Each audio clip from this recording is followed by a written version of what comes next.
O nosso país continua com essa polêmica, divisão do Brasil, metade está de um lado, metade do outro, e ficamos nesse conflito e parece que a gente não dá passo, só derrapa na curva. Eu trouxe aqui um vídeo de um desembargador que ele traz algumas considerações importantes, que eu julguei como sendo importantes para a gente poder refletir um pouco sobre todo o contexto. A minha opinião é que nós já deveríamos ter uma resolução desta situação. E na minha opinião, o que deveria ser feito era que o STF deveria afastar aí o ministro Alexandre de Moraes e colocar um outro ministro para tocar esse processo. Assim nós teríamos aqui mais tranquilidade e também isenção nesse processo. Mas vamos ouvir um pouco aí do desembargador Sebastião Coelho. Vamos ouvir atentamente. Olá pessoal, boa noite, paz a todos. Quero cumprimentar os brasileiros dessa nossa pátria amada, ultrajada, violentada Brasil. Dias difíceis, né? E que faremos nós? Eu já tenho dito publicamente que o Congresso Nacional tem que parar o Supremo Tribunal Federal. A cada dia, uma decisão que causa espécie na população é divulgada pela imprensa. Há um tempo atrás nós falávamos só de Alexandre de Moraes, que é um juiz arbitrário, é um ser que não sei nem como adjetivá-lo, não é? Mas ele tem prazer em ser o que ele é, um algoz, né? Um tirano. Mas até ontem um senador, que era ministro da Justiça, agora está no exercício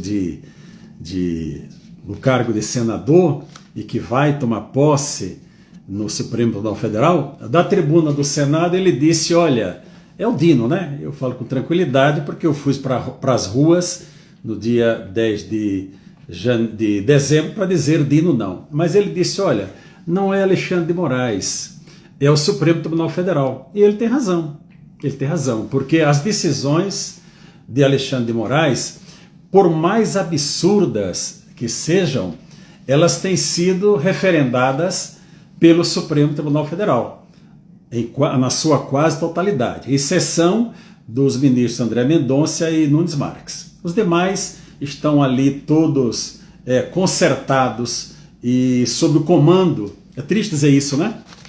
Que nós temos ministros da Suprema Corte do país sob o comando de um outro ministro, o ministro todo-poderoso Alexandre de Moraes. Pois bem, hoje nós nos deparamos com mais uma ação da Polícia Federal em vários endereços, né?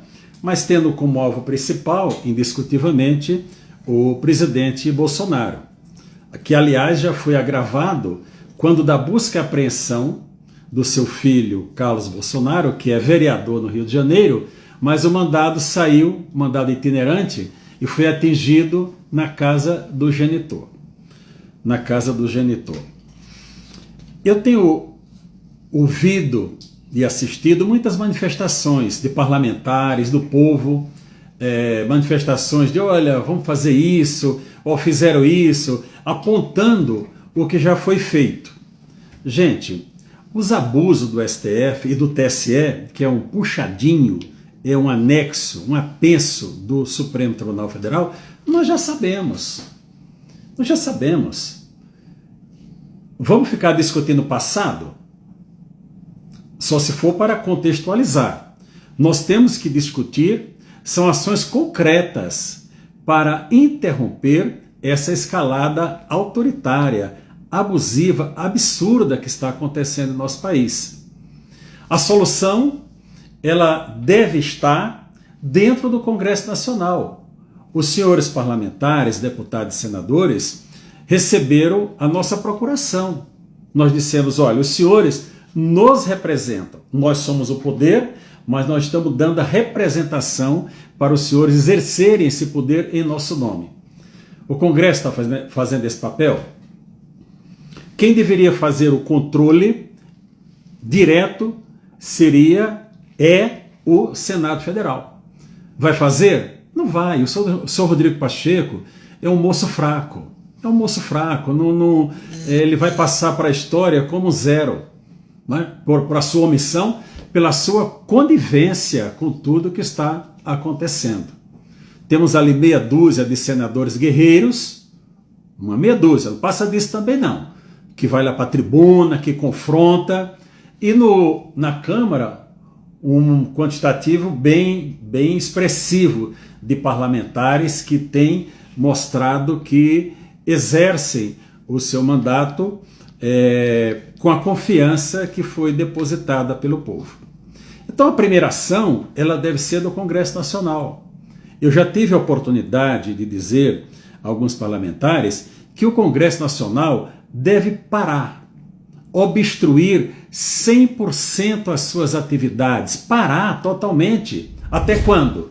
Até quando o Supremo Tribunal Federal voltar a cumprir a Constituição. Não adianta essa historiazinha de Rodrigo Pacheco, vou fazer a PEC para mandato de ministro do STF. Vai adiantar o quê? Adiantar o quê? Atinge os atuais ministros abusadores? Não, não atinge. É para os futuros. Então, na prática, para nosso dia a dia hoje, não resolve nada. Então, como o Congresso, se o Congresso não reagir, e parece estar dando... Enfim, nós já não estamos acreditando mais, a solução, meus conterrâneos, é o povo parar esse país. Você vai me dizer, mas Sebastião, nós vamos para a rua para sermos vigiados, que aliás o presidente do TSE, Alexandre de Moraes, criou um grupo aí, ele próprio anunciou, um grupo para monitorar as pessoas. Instrumento próprio das ditaduras, das piores ditaduras. Porque na ditadura você já espera que isso aconteça. Mas num país que se diz democrático, você não espera uma atitude dessa, vindo de uma corte que é uma corte administrativa, mas infelizmente foi colocada na Constituição como sendo um tribunal superior. Não é isso? Então, como faríamos essa paralisação? Eu vou tratar disso no final com vocês. Eu vou encerrar propondo essa paralisação para o nosso país. Qual a razão de tudo isso que está acontecendo conosco? De termos 2.000 pessoas presas, processadas, que aliás 3 já morreram, 2 por ação ou omissão direta do senhor Alexandre de Moraes, e 2 com tornozeleiras eletrônicas que foram fazer serviços inapropriados para a sua atividade e se acidentaram e morreram. Isso é público, isso é público. A razão de tudo isso, amigos, está na falta de confiança nas pessoas que apuram os votos, que contam os votos. Nós vamos tratar daquela máquina, deixa aquela máquina para lá. O grande problema é a ausência da contagem pública de votos. Porque criou-se um mito de que, sem qualquer trocadilho com o nosso ex-presidente lá, mas criou-se um mito de que o voto é secreto. E o voto não é secreto. O exercício do direito ao voto, isso é secreto. Mas o voto não é secreto. Tanto ele não é secreto que o seu resultado final é apurado e divulgado. Agora, a grande questão é que entre o exercício do direito do voto pelo eleitor e o seu resultado final, não há um conhecimento. O que sai de A, você não sabe o que chega em B. Então, estou me aprofundando no estudo dessa matéria e vou somar forças com o procurador Felipe Jimenez, do Mato Grosso do Sul, que é um estudioso sobre a matéria, para nós levarmos verdadeiramente o princípio da publicidade, que consta do artigo 37 da Constituição Federal, prevalecer, para que os votos da população sejam contados publicamente. Não é essa mentira de voto impresso, como o atual presidente do Supremo Tribunal Federal foi anunciar em uma palestra das muitas que eles fazem no exterior, mas por sorte tinha uma brasileira lá para dizer isso é mentira, na cara dele, isso é mentira, não é? Então, essa aqui é a raiz de todo o problema, a contagem pública de votos. Então, se o Congresso Nacional tivesse, além de paralisar para botar um freio nessa desordem, deveria começar como prioridade os projetos que já estão lá no Congresso. Um é o 943, sob a relatoria do deputado Medeiros, do Mato Grosso, não é? E o outro projeto, são 3 que estão lá sobre os presos do 8 de janeiro, que é tudo uma decorrência, tudo uma decorrência. Eu vi na decisão de hoje que tem que chamar de juiz, né?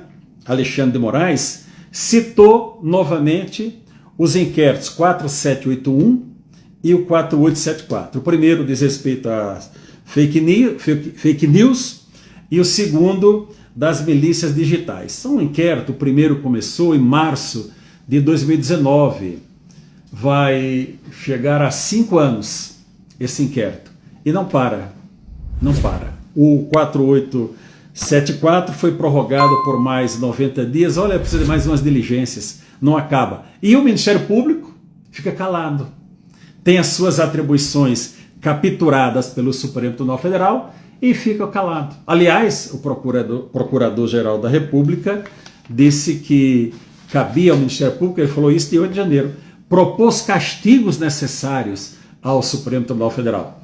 O Ministério Público, infelizmente, não está preocupado em propor prova para que as pessoas se defendam, que é propor os castigos, porque o Ministério Público já embarcou na narrativa do senhor Alexandre de Moraes, que já determinou na sua decisão que afastou o governador do Distrito Federal, quais seriam os artigos do Código Penal e citou até a lei de terrorismo.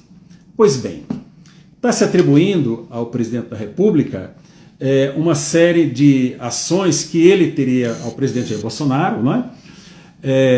Uma série de ações que ele teria cometido com seus auxiliares. Primeiro, eu vou tomar como reserva essas afirmações porque o senhor Alexandre de Moraes já por 2 vezes citou fatos inexistentes para proferir decisões. Citou no caso da apreensão do deputado Carlos Jordi e também na apreensão do deputado Ramagem.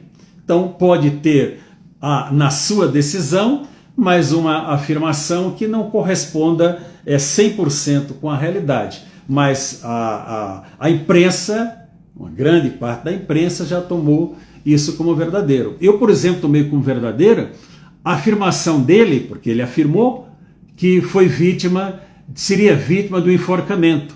Por isso que nós, os advogados do 8 de janeiro, já entramos com o pedido de suspeição para que ele saia do processo. Mas ele se diz vítima até de um enforcamento e continua julgando essas pessoas. Pois bem, quando o presidente da República ele pode invocar o artigo 142 da Constituição e ele pode editar uma GLO. A GLO está prevista na Lei Complementar 97 de 99, com mais 2 alterações por 2 outras leis complementares, 117 e 136. E também no decreto 3.897 de 2001. Eu vou um pouco além porque hoje foi falado também em estado de sítio. O estado de sítio ele está previsto no artigo 137 da Constituição Federal. Mas o que diz o estado de sítio? O presidente da República, para decretar o estado de sítio, ele necessita obrigatoriamente, ele pode decretar, ele necessita ouvir o Conselho da República e o Conselho de Defesa Nacional, que estão elencados no artigo 89 da Constituição e 91. Aí diz aqui, vou no 91, porque trata diretamente do estado de sítio, diz o Conselho de Defesa Nacional é órgão de consulta do presidente da República nos assuntos relacionados com a soberania nacional e a defesa do Estado democrático, e dele participam os membros natos. Aí vem aqui a relação: vice-presidente da República, presidente da Câmara dos Deputados, presidente do Senado Federal, ministro da Justiça, ministro da Defesa, Relações Exteriores, Planejamento, comandantes da Marinha, Exército e Aeronáutica, e depois vem a competência. Veja, para a decretação do estado de sítio, haverá de ser consultada obrigatoriamente essas entidades e essas pessoas que eu acabei de citar. Aí eu volto para o artigo 137. Eu estou passeando aqui pela a Constituição, que eu espero, a Constituição está aqui, ó. Eu espero que uma parte dela esteja em vigor. Quando vai tratar do estado de sítio, diz: o presidente da República, ouvido essas pessoas, pode solicitar ao Congresso Nacional autorização. Então veja, a Constituição estabelece que o presidente da República pode solicitar autorização ao Congresso Nacional para decretar estado de sítio e também o estado de defesa, que está no artigo 136, ouvidas outras entidades. E o artigo 84 da Constituição diz o seguinte: compete privativamente ao presidente da República, inciso 9, decretar estado de defesa e estado de sítio. Perceberam? Então, como é que o presidente da República, se entender que algo de anormal está acontecendo no país, procede? Ele solicita ao Congresso Nacional. E como é que essa solicitação é feita? Imagine que vai ser decretado, chega a essa conclusão, decretar estado de sítio. Será que sai da cabeça do presidente da República: vou decretar o estado de sítio e no outro dia está no Diário Oficial? É assim que funciona? É claro que não, meus conterrâneos. Ele tem que consultar e conversar com seus auxiliares. Ele tem que dialogar com seus auxiliares, inclusive da questão da conveniência, da oportunidade, das consequências. Ele vai consultar quem? Consultar o desembargador Sebastião Coelho? Imagina, eu era desembargador na ativa, ele ia consultar a mim para estado de sítio? Evidente que não. Ele iria consultar, teria que obrigatoriamente consultar os seus auxiliares. E como é que consulta os seus auxiliares? Por gestos? Conversando, não é isso? Então, essa falação que está hoje, olha, era minuta de não sei o que, tal. E se tivesse uma minuta, e daí? E daí? Tinha uma minuta, olha, realmente entendemos que é caso de decretar uma GLO, ou de decretar um estado de sítio, ou estado de defesa. Inclusive tem uma minuta, que não apareceu a minuta ainda, né? Essa minuta está como as imagens lá do aeroporto de Roma, né, Alexandre de Moraes? Que o senhor não mostra. O senhor é vítima, mas não mostra. Onde ele atinge, o senhor não mostra, não é? E onde está a previsão de tudo isso? Está no artigo 359 do Código Penal. O artigo 359 do Código Penal, ele estabelece o título diz, dos crimes contra as instituições democráticas. E vem o elenco, vocês já estão acostumados com isso, em razão dos presos do 8 de janeiro. Não é? Tem que estar elencado. Não é? Um crime para acontecer, para ter a persecução penal, eles têm que estar elencados no ordenamento jurídico. Não há crime sem lei anterior que o defina. Eu volto novamente para o Alexandre de Moraes, porque esse ser, eu não sei nem se posso chamá-lo de ser humano, porque ele não tem humanidade. Ele não tem humanidade. Mas esse ser, quisesse esse cargo de ministro, ele disse na comemoração que fizeram dos atos antidemocráticos de 8 de janeiro, ele disse, olha, quem for para a rua comemorar o golpe, as palavras dele, é crime e pode ser preso. Onde está previsto? Ele que foi lá comemorar o golpe, infelizmente dentro do Congresso Nacional, e dizer que não quer apaziguamento, que não quer que essa nação tenha paz.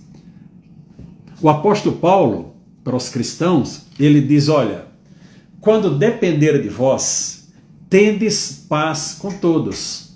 Quando depender de mim, eu quero ter paz com todos. Agora, eu não posso ficar esperando paz de alguém que quer guerra comigo. Se alguém quer guerra, nós temos que nos preparar para a defesa. Para a defesa.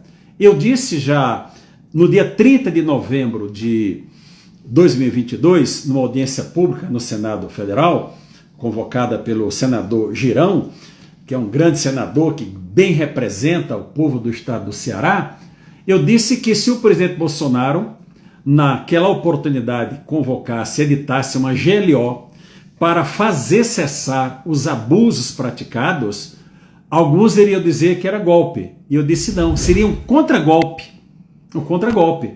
Porque o golpe ele está sendo dado por quem descumpre a Constituição regularmente, todos os dias. Essa Constituição é um detalhe para esses senhores. É apenas um detalhe. Eles fazem absolutamente tudo que eles querem. E olha que o Dino ainda não chegou lá, hein, gente?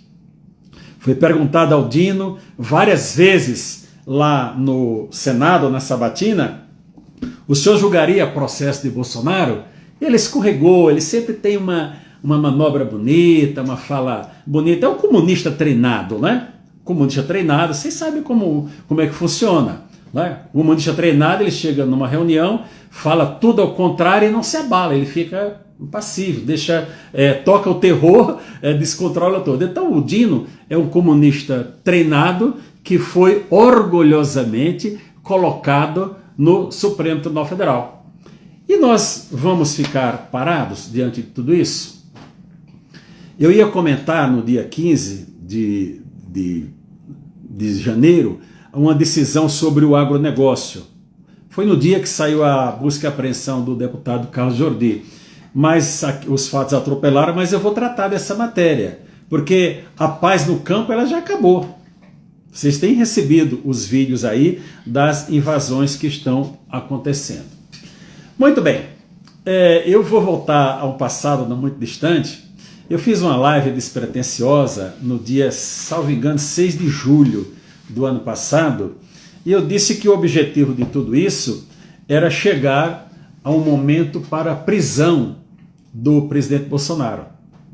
Alguns disseram, Sebastião, que exagero. E eu falei naquela oportunidade, olha, os fatos estão mostrando. E hoje, essa decisão, ela é um prenúncio. Ela é um prenúncio, né? Já não pode entregar passaporte, não pode sair do país, proíbe o maior líder da oposição desse país, o maior líder popular da oposição desse país, de se comunicar com o presidente do maior partido da oposição ao qual ele é filiado. Então nós temos um líder político que não pode se comunicar com o presidente do seu partido. Vi agora há pouco, parece que um parlamentar aí do governo atual, do consórcio de governo do presidente Lula com o Supremo Tribunal Federal, já pediu até uma medida contra o próprio partido. Muito bem, meus amigos. Algumas curiosidades dessa decisão. Apreender todos os bens de pessoas que estiverem nos locais de busca. Foi um aprimoramento, porque na apreensão do Carlos Bolsonaro, isso não estava dito, e até quiseram levar os celulares do senador, do deputado, e acabou que não levaram. Agora não. Agora já está previsto na própria decisão. Uma dessas pessoas que foi presa, eu vou dizer o nome, foi o Felipe. Um parente me ligou, me consultando, até em questão, enfim, e me disse que o celular da namorada foi levado. Diz que o celular da mãe do rapaz, que eu não conheço, sei nem quem, tem a menor ideia quem seja, foi levado.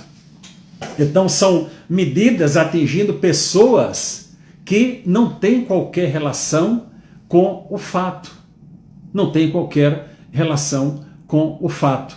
E mais, eu vi na decisão, vocês têm uma curiosidade, são 135 páginas, apreender qualquer valor acima de 10 mil reais. Então imagine o seguinte, você recebeu o seu salário, ou você recebeu uma indenização, está com o seu dinheiro no banco, não quero deixar no banco, está rendendo nada, eu vou levar para casa. Você faz um saque de 50 mil reais, leva para sua casa. A Polícia Federal chega e diz, olha, é acima de 10 mil, eu vou levar esse dinheiro. Ele diz, mas olha aqui, meu extrato, eu saquei esse dinheiro do banco ontem, é meu, é da minha conta? Não, mas a decisão diz que tem que levar todo o valor acima de 10 mil reais. Então, meus amigos, isso não está certo. Isso não está certo, isso é uma indignidade, isso é uma afronta. E muitos fatores estão contribuindo para isso. Hoje foram atingidos vários oficiais das Forças Armadas. Por quê? O atual presidente do Superior Tribunal Militar, que eu não vou me dar nem ao trabalho de citar o nome dele, é um brigadeiro. Parece que foi motorista do presidente atual, né? Motorista de avião, parece. Líder, não conheço a pessoa, mas quando o Alexandre de Moraes disse, preste atenção no que eu vou lhe dizer, disse, olha, tem crime militar e crime demilitar. Caberia ao presidente do Superior Tribunal Militar dizer, não senhor, aqui não. O militar que cometer crime, ele tem o estatuto próprio, ele é julgado pela Justiça Militar Federal. Seria uma resistência. O que fez lá o senhor presidente do STM? Eu concordo. Ele não tinha nem tomado posse ainda, hein, gente? Eu concordo com o ministro Alexandre de Moraes. Quer dizer, poderia ter tido ali uma resistência. Ele foi fraco. Um militar fraco. Um juiz fraco. Mais do que um militar fraco, foi um juiz fraco. O que aconteceu? Toda a investigação que estava sendo feita cuidadosamente pelos zelosos membros do Ministério Público Militar, algumas já em estágio avançado, foram todas levadas para o senhor Alexandre de Moraes para ele colocar nos inquéritos secretos. Eu fiquei abismado com aquela decisão. Eu até citei um exemplo que envolvia foi noticiado o comandante deixa eu recusar uma ligação aqui, amigos, do comandante militar do Planalto, não sei qual a situação jurídica dele, mas ele teria comparecido ao Palácio do Planalto nos fatos do 8 de janeiro. Então, veja, se ele vai responder, certo? Ele vai responder por crime militar. Um militar no exercício da sua função,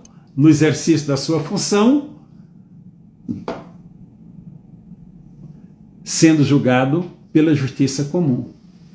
Então, essa é a realidade. Sim, aí quando foi na posse do presidente do Superior Tribunal, eu entendi tudo, porque ele fez um discurso elogiando o presidente da República e as suas políticas públicas, né? Então eu fui entender tudo, que aquela fraqueza dele em não resistir para afirmar a competência da justiça militar, na verdade era já um alinhamento com o seu ex-superior hierárquico imediato. Pois bem, meus amigos, isso tudo está certo que está acontecendo no nosso país? Não. Nós que defendemos os valores de Deus, pátria, família e liberdade, vamos continuar de braços cruzados, ou até fazendo uma live como essa que eu estou fazendo aqui, trocando mensagem do WhatsApp, se revoltando quando encontra um amigo. Nossa, que absurdo, isso não está certo. Nós vamos continuar nesse patamar? Não.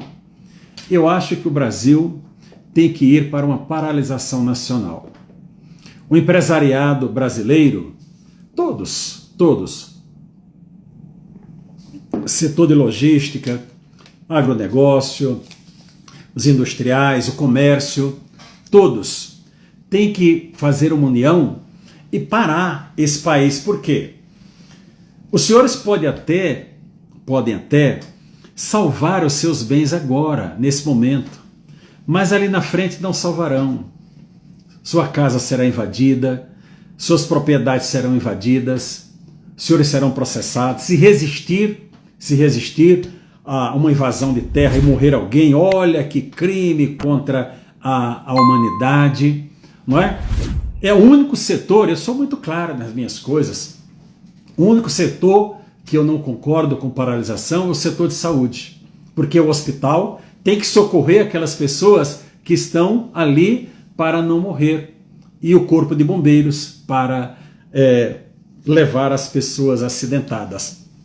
Fora disso, tudo pode parar. Eu quero ver esse país ficar 30 dias sem produzir, 30 dias sem ter fonte para incidir impostos, para arrecadar os impostos para essas festas que nós estamos acostumados a ver, para financiar, mandar 1 bilhão para um lugar, outro bilhão para outro. Você vai me dizer, Sebastião, por que não vamos para as ruas? Não vamos para as ruas. Bom, isso caberá às lideranças políticas do nosso país fazer essa convocação. Tem um perigo muito grande. Então a paralisação inteligente é todo mundo em casa. Empresário do setor de logística, pare os seus caminhões em casa. Caminhoneiros, pare os seus caminhões em casa. Ou então no posto de gasolina, nada de obstruir estrada, nada de obstruir ponte, nada disso. Em casa.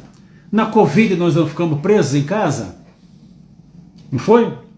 Não fomos obrigados? Prefeitos que prenderam moças que foram sentar na praça, uma senhora e sua filha que foi tomar banho na praia, lá no Rio de Janeiro, não foram presas? Não é? Porque tinham que ficar em casa? Então, brasileiros, vamos ficar 30 dias em casa. Vamos parar para ver se o Congresso Nacional acorda. Se os senhores parlamentares acordam. Esses discursos, eu falei para um senador essa semana, falei, senador, os senhores vão na tribuna, aí fica meia dúzia que fica confrontando o presidente do Senado, e tem pelo menos em torno de 30 senadores que realmente são da oposição. Eu queria ver se todos eles que fossem à tribuna, antes de falar, dissesse, senhor Rodrigo Pacheco, o senhor omisso, o senhor envergonha esse Congresso, envergonha esse Senado, o senhor é responsável, que todos que fossem, antes de tratar do assunto, falassem isso. Mas chega lá, excelência, nobre presidente, se até se chama ele de bonito, enfim, fica aquele salamaleque lá, aquela conversa, não é isso? Não é isso? Então, eu estou trazendo aqui uma proposta concreta. Vamos nos organizar e vamos paralisar esse país. Para quê, Sebastião? Para que o mundo veja.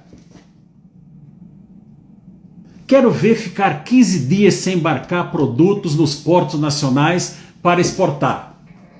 Quero ver o que a China vai dizer se não receber nossos produtos do agronegócio. Para o mundo enxergar o que está acontecendo aqui no nosso país, para o mundo enxergar. Enquanto nós dependermos da nossa imprensa local, eles não estão enxergando, imprensa brasileira. Os senhores não estão enxergando o que está acontecendo. Não estão enxergando. Veja, vai se voltar contra os senhores. Vem esse projeto que vão reagitar novamente para as mídias, vai atingir as empresas dos senhores. Isso é momentâneo. Esse lado que está sendo oprimido agora é um lado momentâneo. Isso vai se voltar contra os senhores ali na frente. A liberdade ela não pode ser dá um jeitinho na liberdade, não é? Falando em liberdade, eu volto àquela decisão absurda do Tribunal Superior Eleitoral que disse, olha, é censura, mas nós vamos aceitar porque é só por alguns dias, e o Supremo Tribunal disse sim. Aquela foi uma decisão que feriu o Estado Democrático de Direito, porque é uma decisão que afrontou diretamente a Constituição. Caberia a prisão daqueles ministros. Tá certo? É fácil ouvir isso, senhores ministros? Não é. Mas é a verdade, os senhores têm que ouvir a verdade. Alexandre de Moraes vai levar esse país à desgraça. Vai levar esse país à desgraça. E nós todos assistindo aqui. Olha que bonitinho esse ministro. Eu disse lá no Senado Federal, vejam lá, 30 de novembro, está gravado. Mostrei os crimes de usurpação de função pública, certo? Abuso de autoridade, tortura, tudo elencado. Disse aos senhores ministros, no dia 13 de setembro do ano passado, cara a cara, que eles praticaram tortura ao retirar os salários dos oficiais da Polícia Militar do Distrito Federal. Rebateram? Não. Houve a necessidade de uma vaquinha eletrônica aqui em Brasília para o sustento daquelas famílias. Agora, no início do ano, do nada, ele repõe o salário. Veja, olha que bondoso, ele mandou que os militares recebessem o seu salário novamente. Então, gente, isso não está certo. Alexandre de Moraes, meus amigos, eu não gostaria de ficar falando o nome de pessoas aqui, mas tem que ser dito, Alexandre de Moraes, ele, por tudo que já fez, ele precisa perder esse cargo. É uma questão de justiça. Alexandre de Moraes tem que ser preso. Por quê? Por todos os crimes que ele já praticou, por tudo que ele tem feito. Olha, Alexandre de Moraes, o povo cristão não quer sua morte, não. Eu não quero sua morte, eu quero você com muita saúde. Para quê? Para que você pague por tudo que você já fez aqui nesta terra. Tem muito crente dizendo, olha, se não for feito nessa terra, haverá justiça divina. Sim, haverá. Mas até para fortalecer a fé das pessoas, é necessário que as pessoas vejam a justiça sendo cumprida, sendo feita. É isso, meus amigos. Eu acho que, não sei quanto tempo falei, porque esse assunto aqui eu não consigo ver as mensagens e retornar, eu não tenho, mas agradeço a todos vocês que participaram desse momento e aqueles que assistirão posteriormente. E quero dizer a vocês, trabalhadores do Brasil, que eu fui um ajudante geral. Eu fui ajudante geral em oficina mecânica, fui ajudante geral em pintura, auxiliar de pintura, e fui ajudante geral montando bicicletas, não é? Então fui ajudante geral e Deus me permitiu chegar a ser desembargador. Mas se o seu pai morrer como o meu, como ajudante geral, serviços gerais, tenha orgulho do seu pai, porque é um trabalhador. Tenha orgulho, não despreze seu pai. E mulher, você case sim com um ajudante geral, porque você está casando com um homem digno, trabalhador. Não case com malandro, que vive de vender droga, de dar golpe, ou malandros muito letrados, com doutorados, mestrados, mas que ficam com dinheiro público. Tá bom? Congresso Nacional, reaja. Gente, por favor, fique em casa. Já pensou? Restaurante sem comida? Restaurante sem comida? Não hostilize ninguém publicamente. Nós somos da paz. Eu creio que nós vamos nos organizar para chegarmos ao momento ideal e vou entrar na luta pela contagem pública de votos. vou trazer para vocês, juridicamente, os fundamentos para a contagem pública de votos e acabar com essa disputa irracional no nosso país. Deus abençoe a vocês, dizer a todos que foram hoje vítimas dessa arbitrariedade, que é só o começo, né? É só o começo, que foram vítimas dessa arbitrariedade, que a justiça será feita. Mas se o Congresso não reagir nesse momento, nós vamos esperar junho, julho, agosto, setembro, quando chegar o período da eleição, para essa gente pedir voto. Aí você vai perguntar o que ele fez em Brasília, para combater e invalidar essas arbitrariedades. Forte abraço a todos, paz a todos, Deus nos abençoe e força para resistir. A palavra é essa, união, vamos nos unir, resistir e com ações. União, resistência e ação. Abraço a todos, fiquem com Deus.